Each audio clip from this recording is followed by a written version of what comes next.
En este programa, Realidades enfocará la actividad del Partido Nacionalista Puertorriqueño durante la década del 50.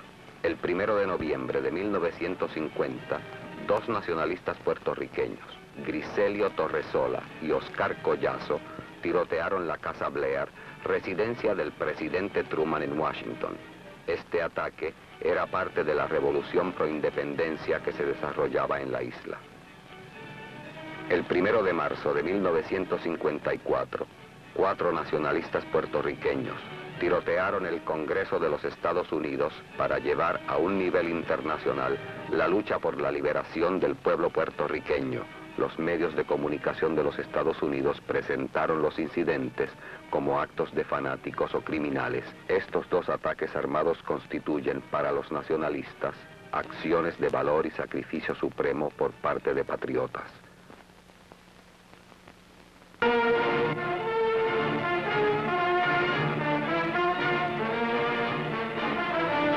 This is the chamber of the House of Representatives within a few moments after it was emptied, still showing the aftermath of the wild hail of bullets by fanatic Puerto Rican nationalists. Outside the Capitol, hospital and emergency units quickly mobilized to care for the 5 wounded congressmen cut down in the fantastic sudden shooting. Very seriously hurt is Representative Alvin Bentley of Michigan. Also hit by the flying bullets are Congressman Ben Jensen of Iowa, Clifford Davis of Tennessee, Kenneth Roberts of Alabama, and George Fallon of Maryland. Even as the stricken 5 are rushed away to hospitals, observers regarded a miracle that more were not hurt in the crowded chamber by maniacs firing at close range.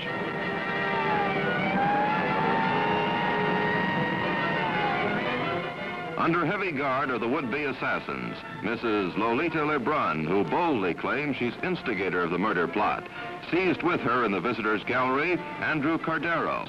Another who brazenly sprayed bullets an unsuspecting congressman is Rafael Miranda. A 4th member of their group evaded capture in the House chamber. He's Irving Forayes, arrested soon after the attack in a Washington bus terminal.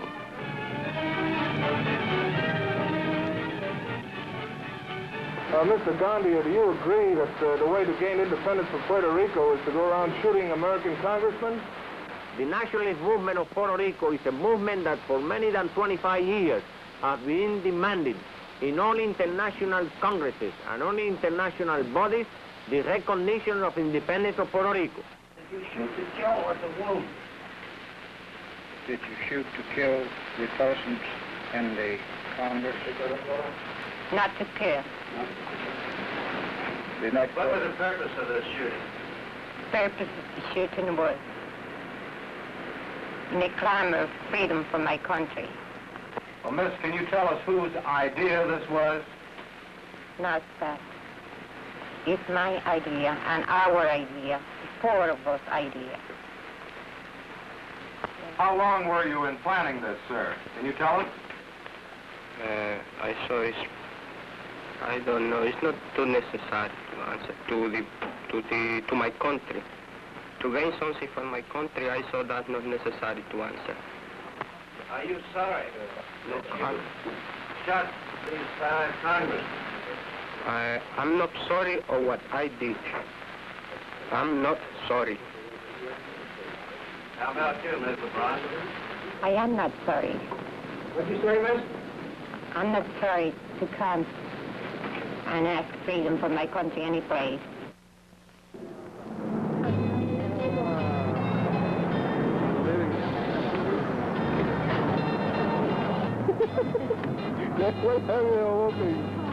The Walkers. Sí. Porque vengo aquí. Bueno, a luchar por la libertad de unos compañeros que están presos. Luchando por sus derechos, hoy el pueblo se levanta, mientras por allá en Kansas hay 5 nacionalistas presos. Rafael Cancel Miranda, Irving Flores, Andrés Figueroa Cordero, nunca doblaron rodillas, la patria siempre fue primero. Sí, nosotros venimos desde Nueva York y venimos hasta la capital de los Estados Unidos, Washington, para demandar, para exigir del presidente de Estados Unidos la libertad de los 5 prisioneros políticos puertorriqueños que ya hace más de 20 años cumplen condenas en prisiones federales en los Estados Unidos. Bueno, visitamos a Oscar Collazo, Irving Flores y Andrés Figueroa, que están en la prisión de Leavenworth, Kansas. Luego visitamos a Rafael Cancel Miranda, que está en Marion, Illinois. Y finalmente ayer visitamos a Lolita Lebrón en la prisión de mujeres en Alderson, West Virginia. En ánimo y firmeza, los 5 están en la misma disposición de siempre, de una firmeza extraordinaria, una voluntad de lucha inquebrantable. A Lolita acaban de ofrecerle la libertad bajo palabra hace 2 días y la ha rechazado enérgicamente con la misma firmeza con que siempre ha actuado, señalando que ella se considera una prisionera política y que no acepta ninguna libertad condicionada que pueda limitar su función como luchadora por la libertad de su patria. El Partido Nacionalista se organizó como un desprendimiento del Partido Unión de Puerto Rico, cuando este partido eliminó de su plataforma política la independencia de Puerto Rico. Don Pedro Albizu Campos ingresa al Partido Nacionalista en el año 1924. En el año 1925 es electo vicepresidente y el 11 de mayo de 1930 es elevado a la presidencia del partido. El Partido Nacionalista redactó una constitución para la República de Puerto Rico en el año 1932. En los años 1933 y 1934, don Pedro Albizu Campos dirigió las huelgas de los trabajadores de la caña, obteniendo una victoria para la clase obrera del país. Don Pedro Albizu Campos fue arrestado y acusado de conspirar para derrocar por la fuerza el gobierno de los Estados Unidos en Puerto Rico. El encarcelamiento de don Pedro contribuyó al aumento del sentimiento nacionalista en la isla. El 21 de marzo de 1937, los nacionalistas se proponían efectuar una marcha pacífica en Ponce. La policía se apostó y comenzó a disparar a todos los presentes. 21 personas fueron asesinadas y más de 150 fueron heridas. Estos actos de represión se conocen en nuestra historia como la masacre de Ponce. En el 1943, don Pedro Albizu Campos sufrió un ataque al corazón en la prisión de Atlanta y se le trasladó al Hospital Columbus en Nueva York. I met him about 30 years ago in Columbus Hospital, and I think he's one of the best men I ever met in my life. I consider him as my friend, and his memory is and will be very dear to me forever. Ruth Reynolds, writer and friend of the Puerto Rican Nationalist Party, remembers that revolutionary period of the 1950s. Of the Nationalist Party, and to understand the background of the actions of the prisoners we're talking about. We must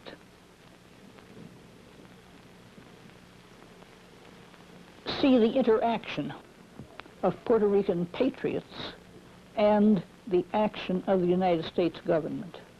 These 2 things interacting all the time, a movement of resistance and a determined oppression. And if you study the acts of violence committed by nationalists, you will find that they have always been within that framework. Colonel Riggs, police chief in Puerto Rico, who was killed in the early 1930s, for which Beauchamp and Rosado were taken to police headquarters and shot without trial. Not having been tried, we can't say whether they were guilty or not because they're innocent until proved guilty. But assuming that they did commit this act, it was against the chief of police who had given the orders for the killing of nationalists in Rio Piedras some months before.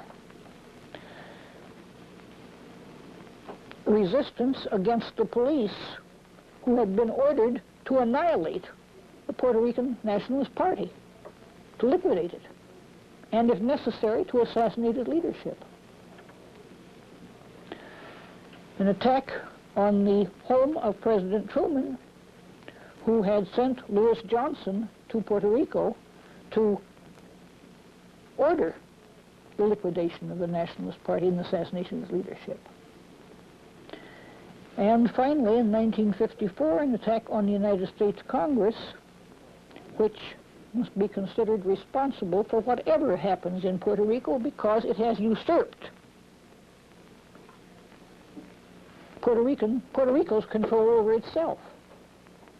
As a usurping power, it is responsible for whatever happens in Puerto Rico. Tens of thousands of North American people live in Puerto Rico. They work there, have their homes there, raise their children there, and so on. Most of them are not there innocently. Some are. Many of them are exploiting Puerto Ricans. Yet they are not directly responsible for the policy, or are not taking a direct political role in the oppression. They have lived there and are living there in complete serenity. They have never, none of them have ever been attacked by any member of the Nationalist Party. They lived there peacefully. Now, is that a picture of irresponsible terrorism? It is not.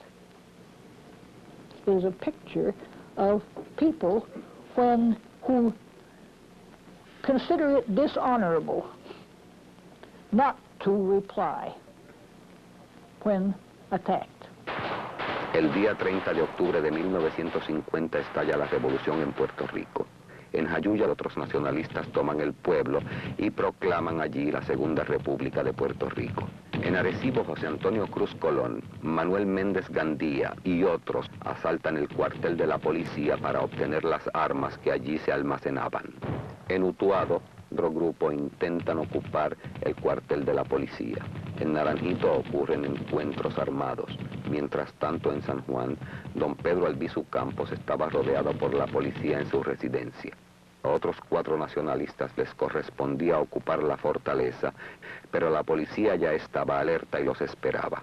Al llegar a la fortaleza, fueron acribillados y solo Gregorio Hernández sobrevivió. Al día siguiente, Griselio Torresola y Oscar Collazo, quienes residían en Nueva York, asaltaron la Casa Blair.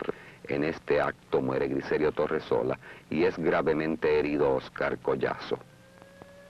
Don Pedro Albizu Campos fue sentenciado a más de 80 años de prisión por varios cargos, en los que se incluía el tratar de derrocar el gobierno de Puerto Rico por la fuerza.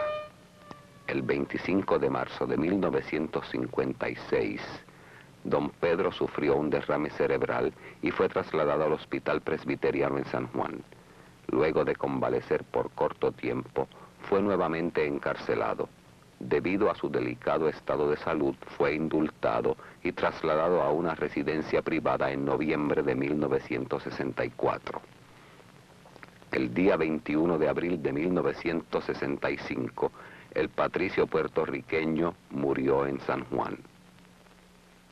De la Revolución del 50, especialmente en Jayuya, que era la zona que yo me encontraba y donde participé, en el barrio Coabey, donde don Pedro, tuvimos la dicha de tener a don Pedro, convivir con nosotros y recibir su orientación cívica y patriótica. Y al mismo tiempo, pues, darle a conocer al pueblo y a los compañeros y hermanos de la causa que se encuentran en Nueva York y en todos los estados de Estados Unidos, luchando también por la causa, y que ellos comprendan y tengan conocimiento de nuestra lucha Hay muchas cosas que ellos a lo mejor desconocen. Y en nuestro país, muchos puertorriqueños, hermanos nuestros, que desconocen también muchos datos que son interesantes. La cuestión fue que ahí nos fuimos organizando hasta que se hizo un cuartel. ¿Eh? Entonces de ahí nos preparamos para el día 30 de octubre, bajar hacia el pueblo y darle el golpe al imperio y darle a demostrar al mundo que en Puerto Rico habían hombres que estaban dispuestos a defender nuestro pueblo, y el ideal de independencia estaba en pie. Quiero abundar en relación con la experiencia que pude tener en la prisión con diferentes compañeros, por ejemplo Francisco Matos Paoli, que fue catedrático de la Universidad de Puerto Rico y nomás fue encarcelado allí por la ley 53, se llamaba la ley de la mordaza. Le metieron 10 años de presidio. Entonces el hombre pues no tenía en su celda libretas ni nada para escribir y se dedicaba a escribir en las paredes. Y ahí escribía pensamientos, escribía poesía, bueno, toda la literatura que podía escribir en papeles, lo escribía en las paredes, en la misma pared que eran pintadas de blanco. Pues esas paredes las tenía con un pedacito de lápiz que encontraba, con eso escribía. Me recuerdo que uno de los pensamientos que escribió en la pared decía que el déspota le da poder al esclavo sobre el otro esclavo para acelerar el proceso de su mutua destrucción. Eso fue uno de sus pensamientos. Entonces, recuerdo también una de las poesías, ¿verdad?, que sacó en La Princesa cuando las muchachas estaban presas allí. Él le sacó una poesía a la nacionalista. Estaba esta Doris Torresola, estaba Ruth Reynolds, norteamericana, Carmín Pérez, Isabelita Rosado, Blanca Canales. Entonces, pues le sacó unos versos, ¿verdad?, donde decía, hermanas en la patria amada, que en dura y recia prisión habéis puesto el corazón como custodia sagrada. Vencedoras de la nada, hermanas en la bandera, sea gloria imperecedera en nuestras manos dichosas y que vosotras las rosas nos den luz de primavera. Un día que le dije, oye, Montero, se nos está yendo todos los muchachos. Y él me dijo, no importa, con un hombre que quede firme en la lucha, la causa está en pie. No es fácil pronunciar un discurso cuando tenemos la madre tendida sobre el lecho y en acecho de su vida un asesino. Tal es la situación de presente de nuestra patria, de nuestra madre, Puerto Rico. El asesino es el poder de Estados Unidos de Norteamérica.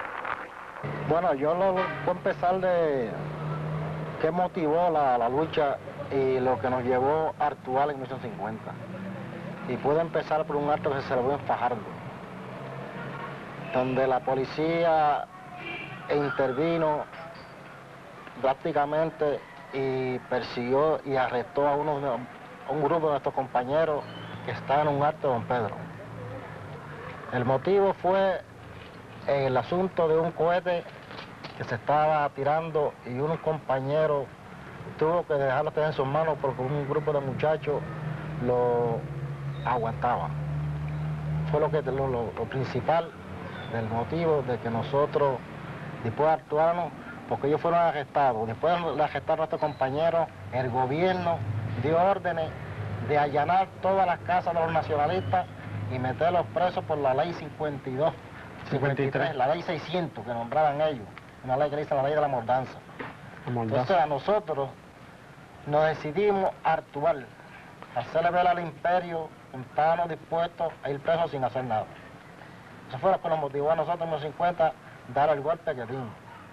Entonces organizamos en distintos pueblos de la isla, Jayuya, Mayagüez, Arecibo, Naranjito, San Juan y en Nueva York, donde los muchachos actuaron en la Casa Blanca, dando al presidente turno de presidente, y nosotros actuamos aquí en el distrito de Arecibo.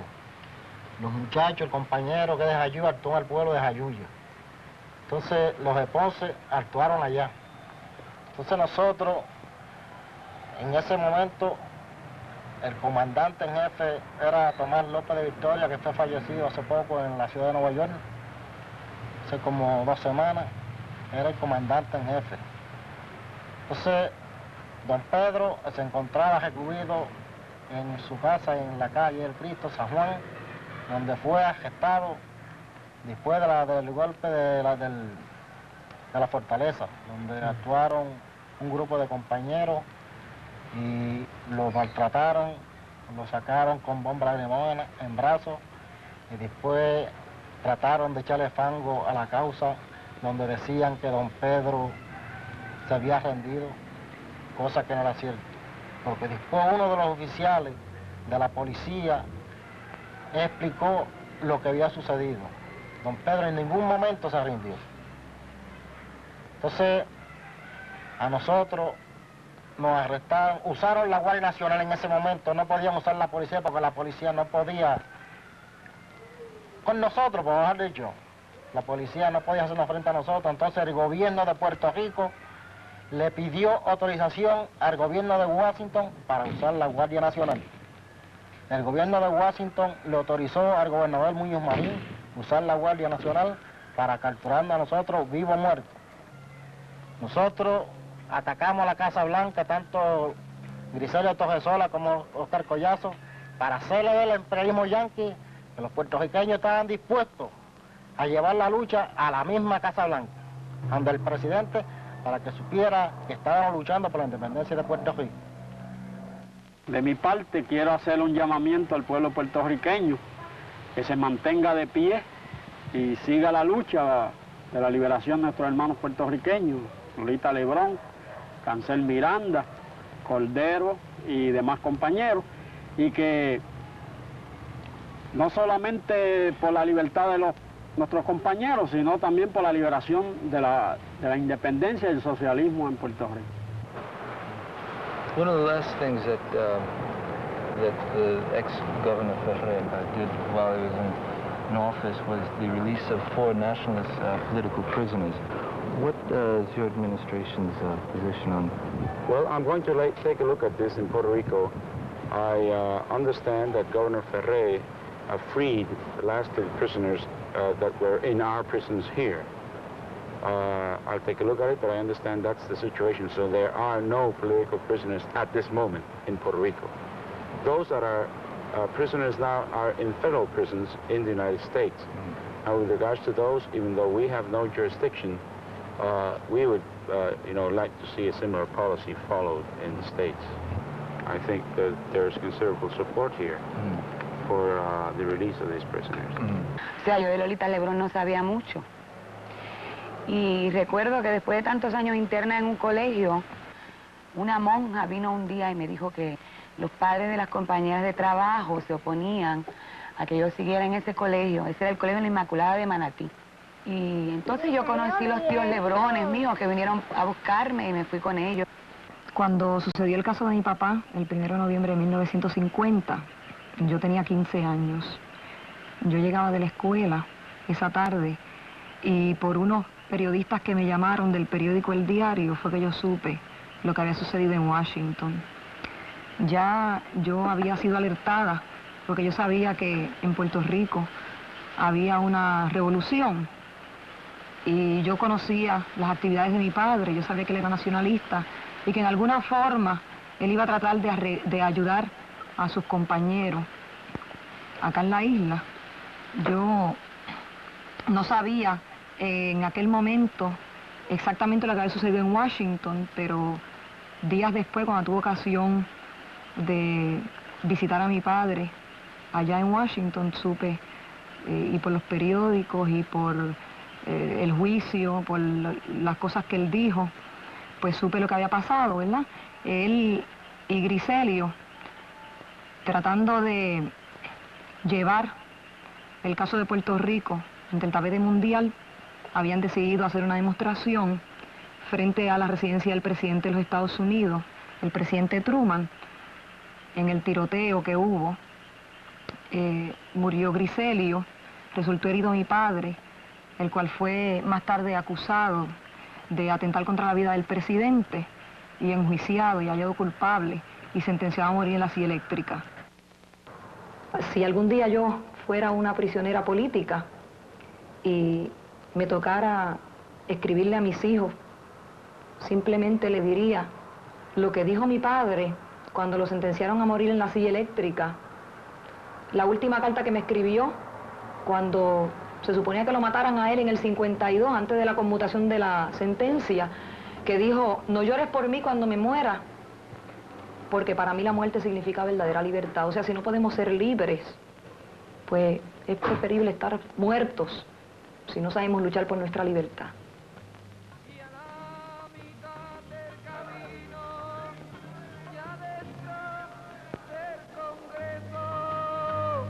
Por la libertad de esta tierra están 5 compañeros presos.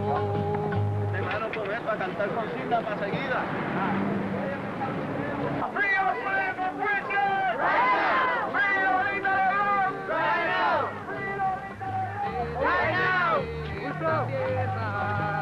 Por amarla, por quererla, hay 5 hermanos presos.